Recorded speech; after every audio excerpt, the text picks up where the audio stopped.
Messieurs et toute autre personne regardant cette vidéo, je suis très content de vous retrouver parce qu'aujourd'hui, on va faire un flop 10 des films de l'année. Alors sachez que si vous trouvez dans ce flop 10 des films que vous avez adorés, ne venez pas dans les commentaires en insultant parce que c'est ban directement. Je ne cherche pas à comprendre. Restez bienveillants dans les commentaires, on a le droit de ne pas forcément être du même avis. Par exemple, je ne vais pas vous spoiler, mais si dans votre top 10 vous avez Godzilla et Kong le Nouvel Empire, ne venez pas attraper ma veste, frérot. Ne venez pas. D'accord? On peut rester cordiaux. Il n'y a pas de souci. Restons juste, encore une fois, dans la bienveillance, etc. En tout cas, top 10, flop 10 des pires films de l'année 2024. Pour moi, ce n'est que subjectif. Donc on va commencer tout de suite avec... En vrai, c'est pas forcément un film mauvais, mais j'avais quand même des choses à dire, donc je me suis dit, je vais quand même l'intégrer dans ce flop 10. C'est Maxine. Ty West nous a tellement habitués à mieux avec cette trilogie. Pour rappel, Maxine, c'est le troisième film de la saga X. On a eu d'abord X, ensuite Pearl, ensuite Maxine. Qui nous raconte quoi en gros? X, parce que je suis obligé de raconter un peu, faire un petit synopsis de chaque film pour que vous puissiez comprendre. X, en gros, ça parle d'un tournage de film d'adultes. Et il se passe des choses un peu bizarres dans la maison dans laquelle ils sont. Ça finit en bain de sang. Ensuite, on a Pearl qui raconte un petit peu l'origine de pourquoi est-ce que ça a été un bain de sang. Donc ça se passe avant, mais avec la même actrice. Et Maxine, c'est la suite de X. D'accord? Donc une star des films X qui finit par devenir une star hollywoodienne. Ok? Trop décevant. Trop décevant, il y avait un mystère autour d'un meurtre. En fait, ce qui était bien avec les films de Ty West, c'est qu'à chaque fois, on avait un genre différent. X pouvait s'apparenter à un film d'épouvante. Ok? Pearl s'apparentait à un film dramatique avec une performance de Mia Goth. Vraiment, sincèrement, je pense que je n'ai jamais vu une telle performance. Pour rappel, elle fait un monologue de 8 à 10 minutes en plan rapproché, enfin en gros plan plutôt, fixe, où elle parle. Elle pleure, elle rigole, elle parle, elle pleure, elle rigole. Et à la fin de Pearl, on a même une scène qui est tout le générique du film, où pareil, elle va pleurer, sourire. Et c'est même un mème où elle sourit comme ça.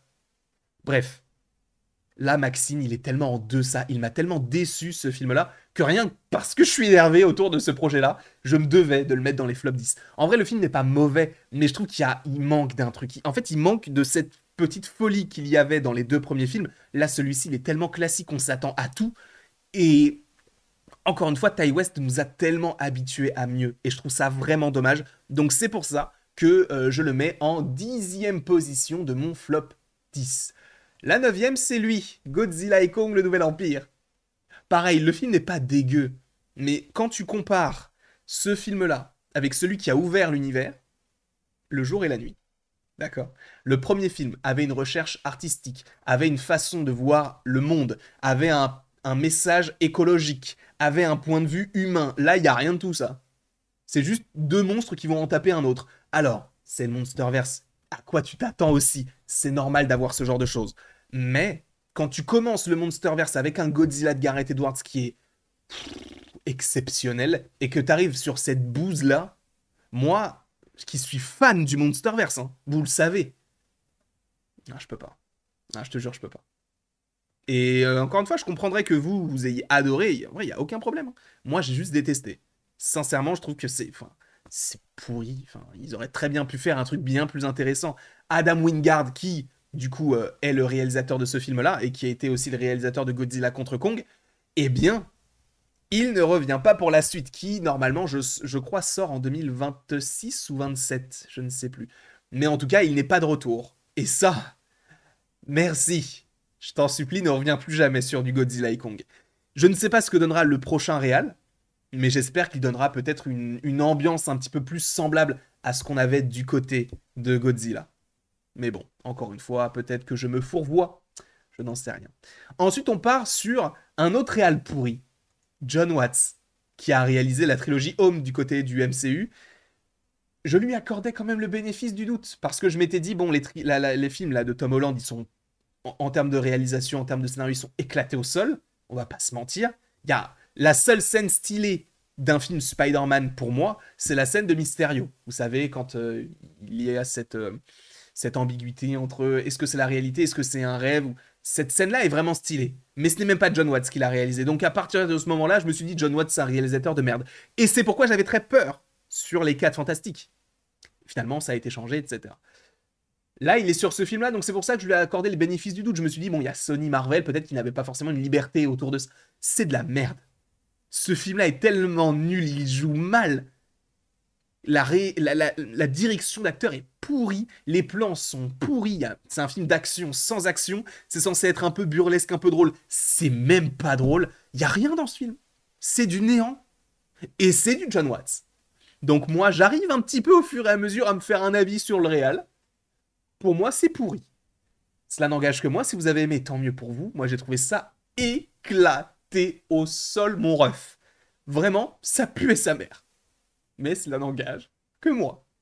On va passer directement au top 7. Je vais pas forcément m'attarder sur le perso et sur le film, parce qu'on en a parlé il y a peut-être 1 ou 2 semaines au moment où sort cette vidéo, c'est Kraven le chasseur.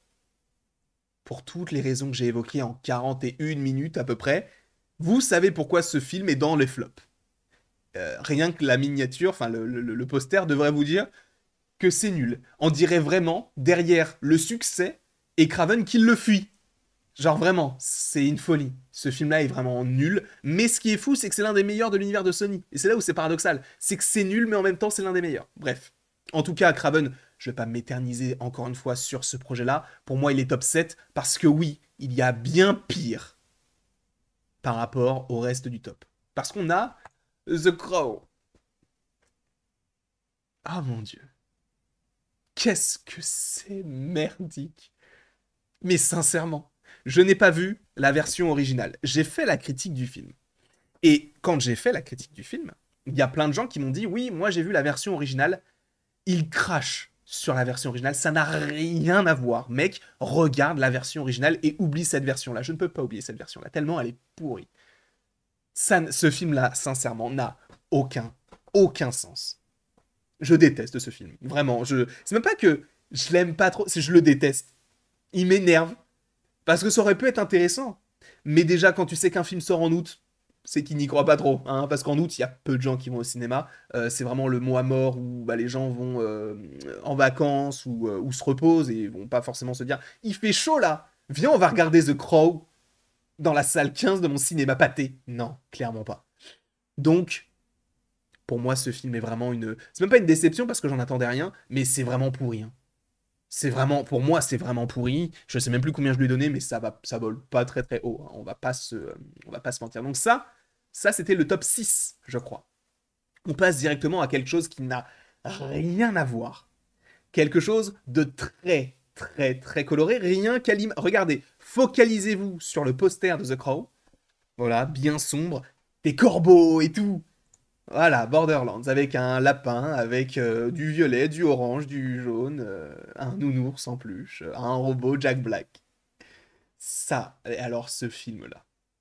J'ai jamais joué à Borderlands, hein, donc je ne sais même pas si les gens qui ont joué au jeu apprécient le film, mais je crois que ce n'est pas le cas. Je crois que c'est produit par Sony, si je dis pas de bêtises, ou c'est Lionsgate, je ne sais plus exactement, ce film-là. Avec un casting. Déjà, encore une fois, Kate Blanchett, Jack Black, je ne comprends pas que vous soyez dans ce projet aussi pourri. Qui est Jamie Lee Curtis qui ne fait que des bouses? Ou Kevin Hart? À la limite. Même Ariana Greenblatt, donc, qui joue le lapin là, qui joue aussi la jeune Gamora dans Infinity War, qui joue aussi dans Barbie. À la limite, tu vois, ça peut être une erreur de parcours. Elle est jeune. Elle est jeune. Là, ce film, c'est une dinguerie tellement c'est pourri. Vous vous rendez compte que sur Rotten Tomatoes, à un moment donné, avec une dizaine, je crois, une dizaine de votes, enfin de pourcentage, il a eu 0. Ils ont eu 0 sur 100. Avec plusieurs votes, hein. Avec plusieurs critiques, ils ont eu 0. Je sais même pas si c'est déjà arrivé dans l'histoire du cinéma. D'accord? Ce film-là est évidemment pas rentable, mal joué. Ils ont voulu jouer sur quand les Gardiens de la Galaxie rencontrent je sais plus quelle équipe. C'est nul, c'est même pas vendeur, frérot. Qu'est-ce que tu nous racontes? En quoi ça a un lien avec les Gardiens de la Galaxie? Y a rien. Y a rien du tout. Sincèrement. Et en vrai, c'est là où j'y vois une certaine limite chez James Gunn, notamment par rapport au fait qu'il ait inventé un nouveau genre dans l'univers super-héroïque. Le côté de on va regrouper plein de personnages qui n'ont rien à voir, un raton laveur, un arbre, etc. Faire un truc un peu pop-croc, bien coloré, tout ça. C'est lui qui a un petit peu instauré ça. Et tout le monde le reprend, mais mal. Regardez Suicide Squad, le premier. Frère, vous vous rendez compte que au début, le Suicide Squad de David Ayer, c'était pas ça, hein. Uniquement quand ils ont vu le succès des Gardiens de la Galaxie, ils se sont dit non mais il faut qu'on fasse un truc un petit peu plus rigolo, moins sérieux, tout ça. Et du coup Warner a mis son nez dedans. Mais de base c'était pas du tout ça, hein, ce qu'on devait avoir du côté du côté de Suicide Squad. Le premier trailer était incroyable. Et finalement le film était pourri. Et du coup, d'une certaine manière, les Gardiens et James Gunn a donné un souffle un peu particulier, un peu pop au film de super-héros. Et du coup, alors là, c'est pas un film de super-héros, mais ils se sont inspirés un petit peu de l'ambiance, le groupe, des personnages qui n'étaient jamais censés se rencontrer, qui font équipe et qui arrivent à s'en sortir et qui restent en groupe à la fin. C'est nul. Oh, ce film est nul. Ah, vraiment, s'il y avait une odeur de paix, ce serait ce film-là. Sincèrement. Après, encore une fois, si vous avez aimé, tant mieux pour vous, mais bon. Top 4.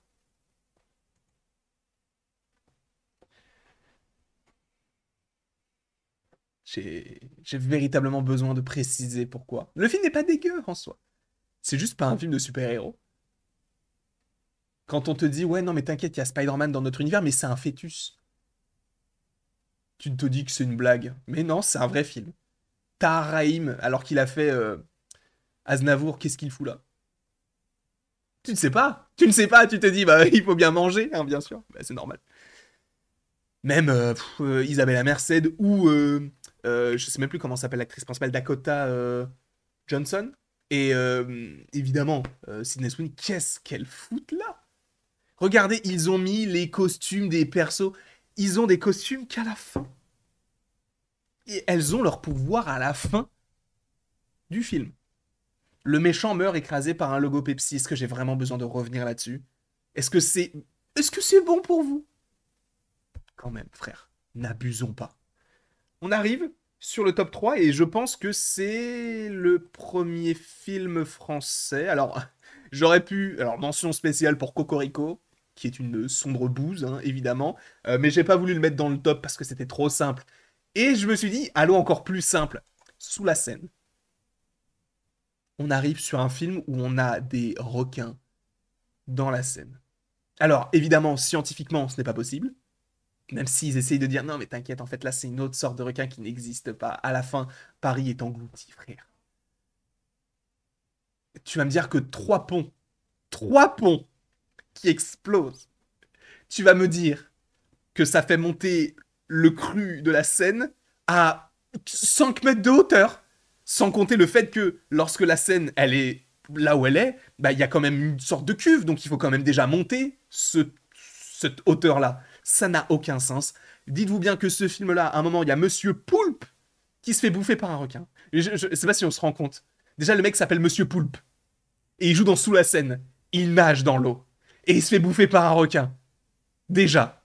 Mais surtout, les gars, mais c'est Monsieur Poulpe. Alors j'ai rien contre lui. Mais qu'est-ce qu'il fout là-dedans? Sur un film qui est censé être sérieux avec Bérénice Bejo. Elle a joué dans The Artist. Qu'est-ce qu'elle fout là? Ce film-là, en plus de ça, mais qu'est-ce qu'il est mal fait? Et en plus, il a vraiment marché. Bravo à Netflix, hein. Pourquoi est-ce qu'il a marché? Pas pour la qualité du film. Si vous me dites que c'est pour la qualité du film, vous êtes des menteurs. Pourquoi est-ce qu'il a marché? Parce que le film se déroule, oh bah tiens, durant les JO. Et du coup, les requins, les JO, Paris, tout ça, waouh! Et ça sort quand? Bah, cet été, pendant les JO. Donc forcément que ça a marché. Un 2 est en préparation, bien évidemment. Et je sais pas ce qu'ils vont raconter. Parce que dites-vous bien que la dernière scène du film, c'est le personnage principal, avec la personnage principale, enfin l'un des personnages principaux, enfin deux personnages principaux en gros, qui sont sur un abribus. Et ça, c'est la dernière scène du film. Ils sont sur un abribus. On va se calmer. Ça, c'était le top 3, hein. Ça, c'est le top 3. Le top 2 maintenant. Joker, Folie à 2. Mon dieu, quelle bouse. Quelle purge. Avec le recul, je l'ai vu deux fois, hein. Je l'ai vu une fois quand Warner m'a invité, j'ai trouvé ça mauvais. Je l'ai vu une deuxième fois au cinéma, j'ai trouvé ça mauvais. il y a une seule chose positive dans ce film-là, c'est la chanson de Joker à un moment donné quand il est triste. Parce qu'il chante bien, parce que la musique elle est belle, etc. Mais au-delà de ça, c'est mauvais.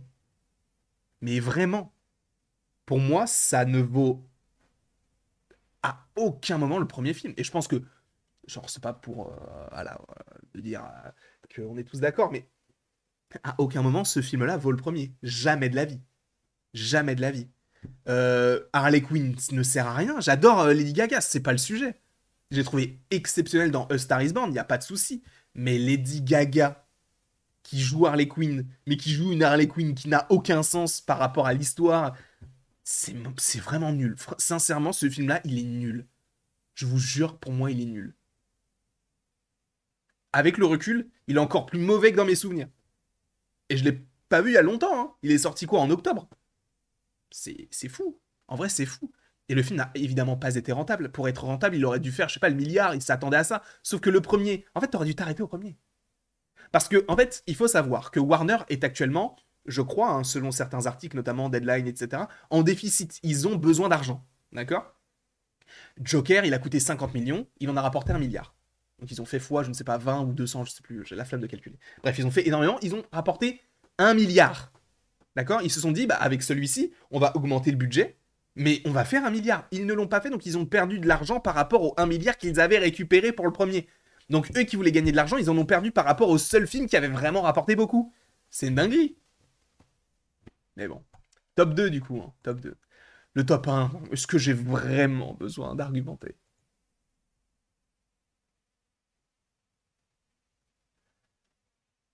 Vous pouvez me parler, vous vous rendez compte, ils ont tellement troll. Je sais pas si on se rend compte. Ils ont fait, avec la musique des Maroon 5, combien de fois j'ai vu les Américains, mais c'est une dinguerie. À croire vraiment, alors nous on peut manger de la merde, y a pas de souci, mais à croire que certains Américains, et ils sont beaucoup, ils aiment ça. Ils en mangent tous les jours, c'est pas possible. Il y a des edits de la scène avec les Maroon 5, là, la chanson là. Avec les scènes de Venom là. À croire que Venom, on le connaît depuis 20 ans. Venom et Eddie Brock, dans l'intrigue du film, ça fait 1 an et demi qu'ils se connaissent. Hein.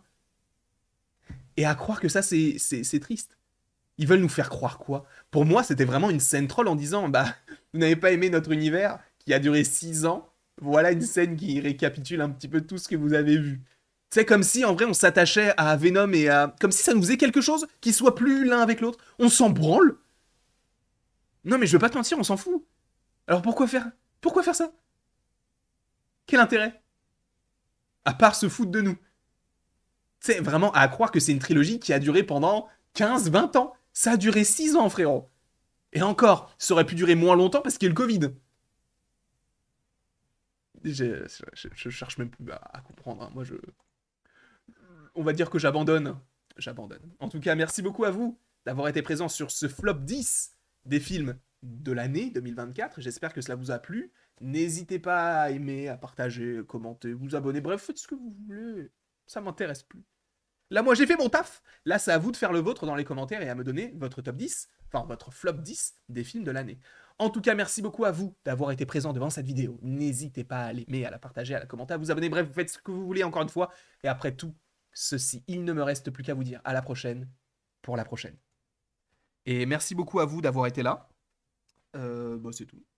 J'ai pas d'outro particulière, juste merci, c'était sympa. On se retrouve bah, pour le top 10. Enfin, plusieurs tops, je crois. Il y a plusieurs tops qui arrivent là bientôt. Bah, bref. Ah, ça donne envie de les regarder en tout cas. Hein.